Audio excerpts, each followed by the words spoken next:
सभी भक्तों को जय बाबा की।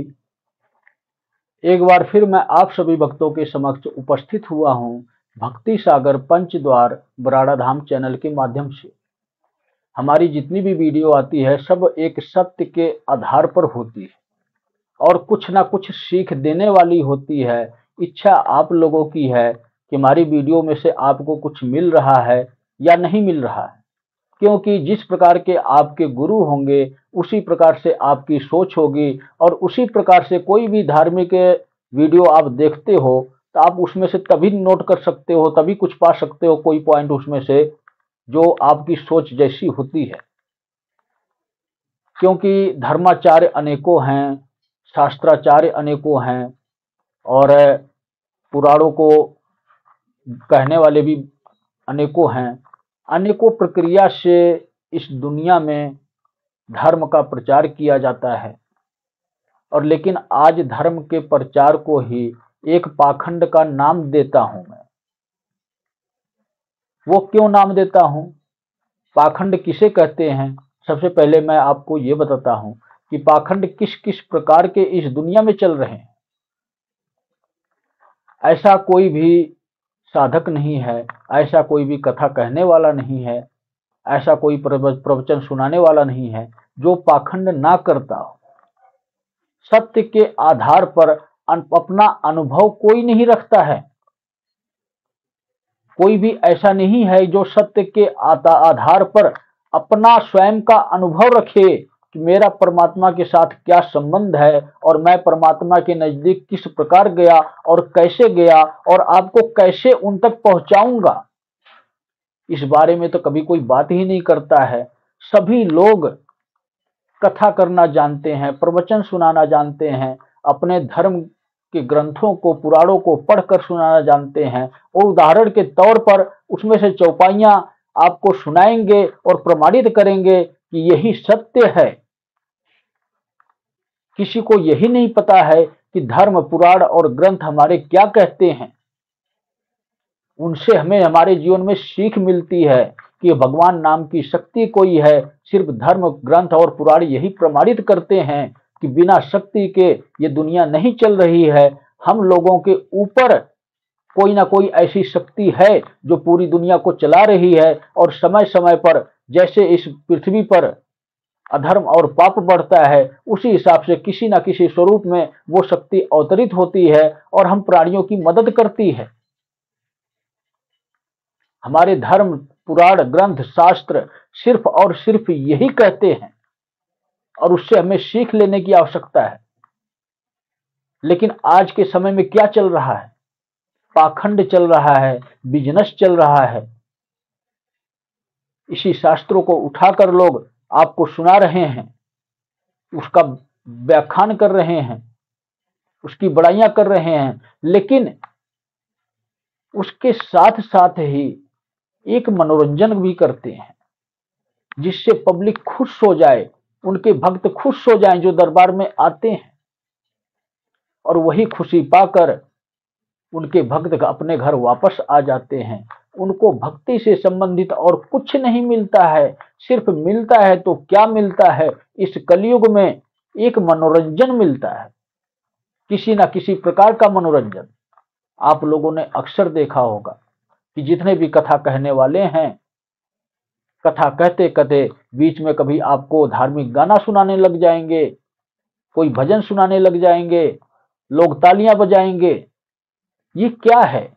मन का एक मनोरंजन है। असली मनोरंजन मन का जो होता है, जो देवी देवताओं के नाम से होता है, वो स्वयं का मनोरंजन होता है और वो शांत अवस्था में मनोरंजन होता है और स्वयं की भक्ति के बाद अपने मन के भाव से उनके भजनों को करना, वो मनोरंजन अगर हम स्वयं करते हैं तो वो स्वयं परमपिता परमेश्वर वो मनोरंजन देखते हैं और वो हमसे प्रसन्न होते हैं कि मेरा भक्त मेरे में इतना खो गया है कि मेरे नाम का भजन कीर्तन कर रहा है।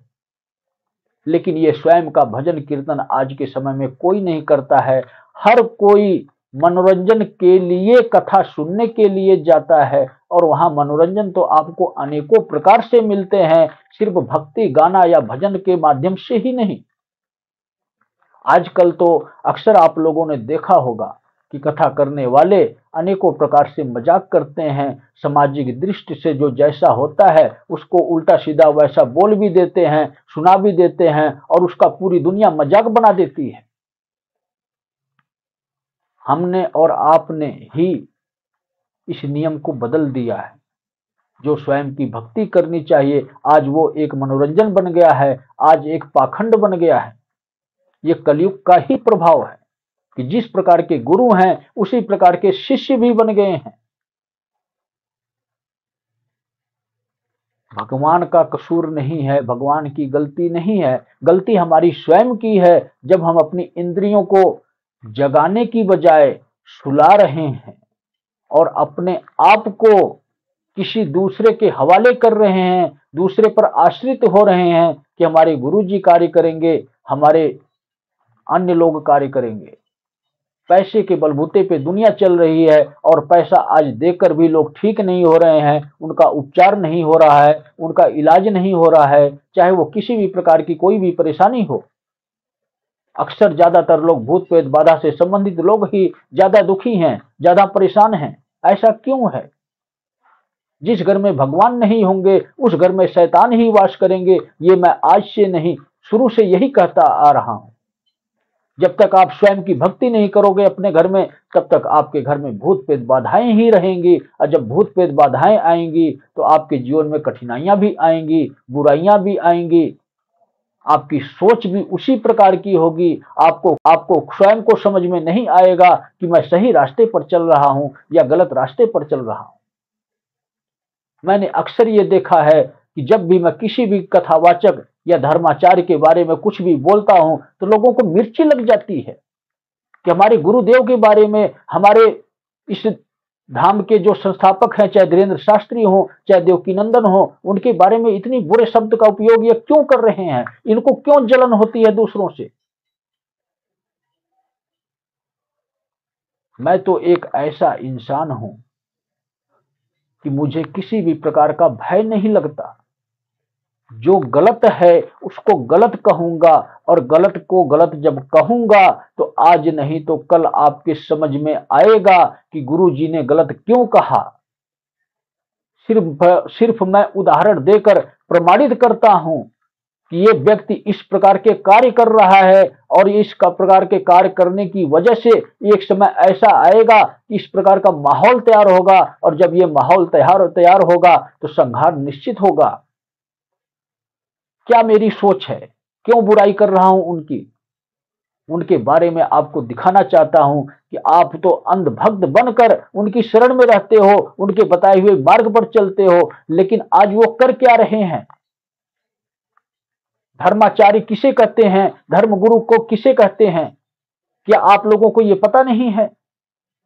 धर्माचार्य का मतलब होता है कि जो हमारे वेद और शास्त्रों का ज्ञानी हो उसको धर्माचार्य कहते हैं, और धर्मगुरु उसे कहते हैं कि जो भक्ति का मार्ग सिखाता हो और भगवान की भक्ति करवाता हो, जो सच्चाई के मार्ग पर चलता हो, उसे धर्मगुरु कहते हैं। लेकिन इसके साथ साथ कितने अधर्म कर रहे हैं आपके धर्मगुरु, आपके धर्माचार्य। आप लोगों ने यह देखने की कोशिश नहीं की कभी? एक निर्दोष प्राणियों की स्वयं हत्या करवाना चाहते हैं। ये धर्म के नाम पर आपको लड़वाना चाहते हैं, आपको मरवाना चाहते हैं। और क्या हो रहा है आप स्वयं देखने की कोशिश करो। बांग्लादेश में क्या हुआ है?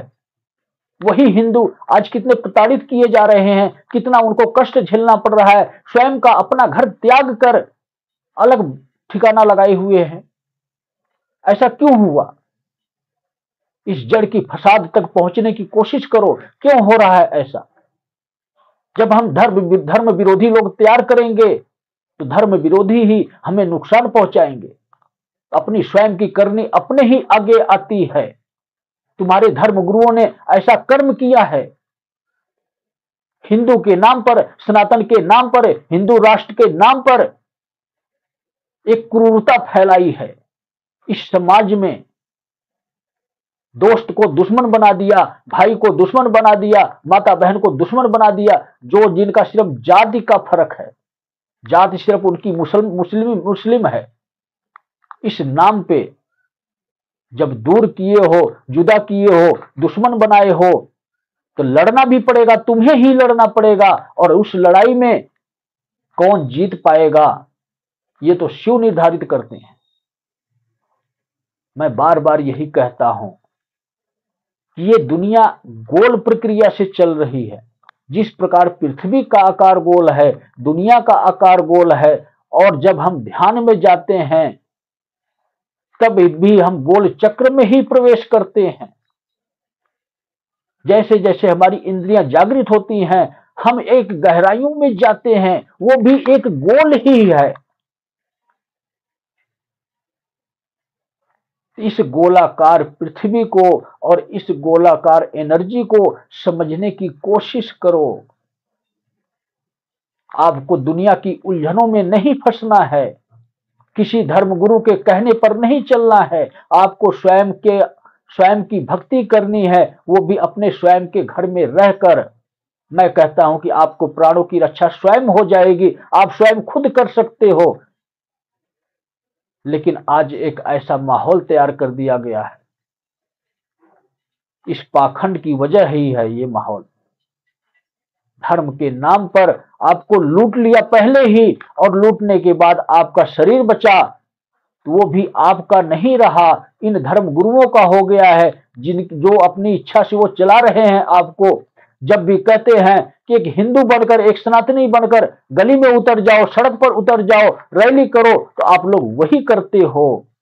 लेकिन इसका नतीजा, इसका खमियाजा आपको भुगतना पड़ेगा। अभी वो समय नहीं आया है। अभी तो मैं कहता हूं कि अभी फिल्म नहीं शुरू हुई है, अभी ट्रेलर आपको दिखाया जा रहा है, और ये ट्रेलर आपने बांग्लादेश में और बंगाल में देख लिया है कि क्या हुआ है। ये वीडियो कोई छोटी मोटी या आम वीडियो नहीं है। समझना ना समझना आपका कार्य है। किस मार्ग पर आप चल रहे हो, स्वयं को जानने की कोशिश करो। क्या ये सत्य का मार्ग है? क्या ये शिव का मार्ग है?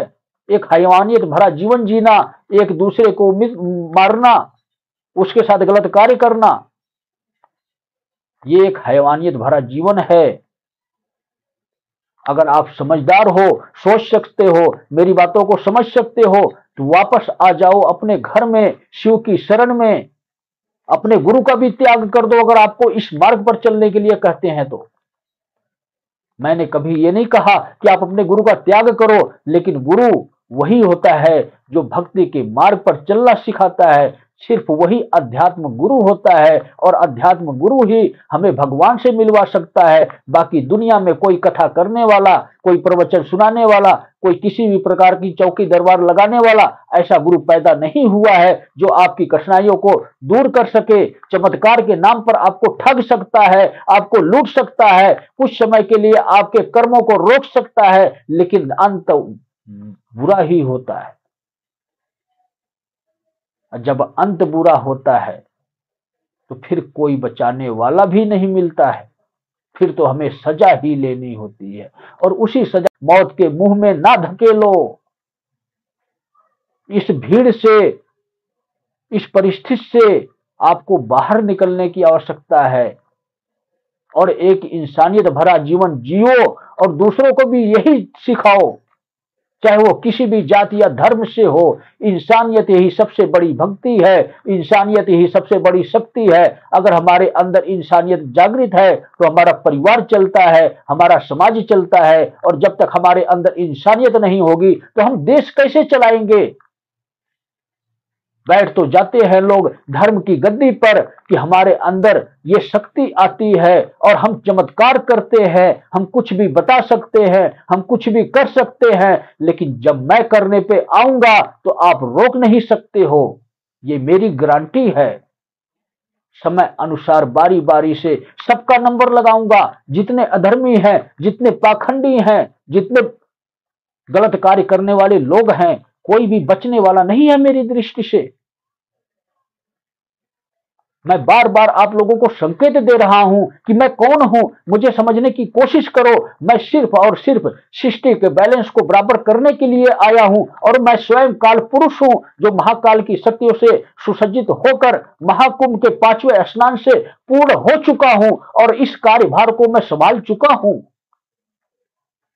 समय से पहले कोशिश करो कि शिव की शरण में जाओ, स्वयं की भक्ति करो, तभी आपके प्राणों की रक्षा होगी। तो सभी भक्तों को जय बाबा की।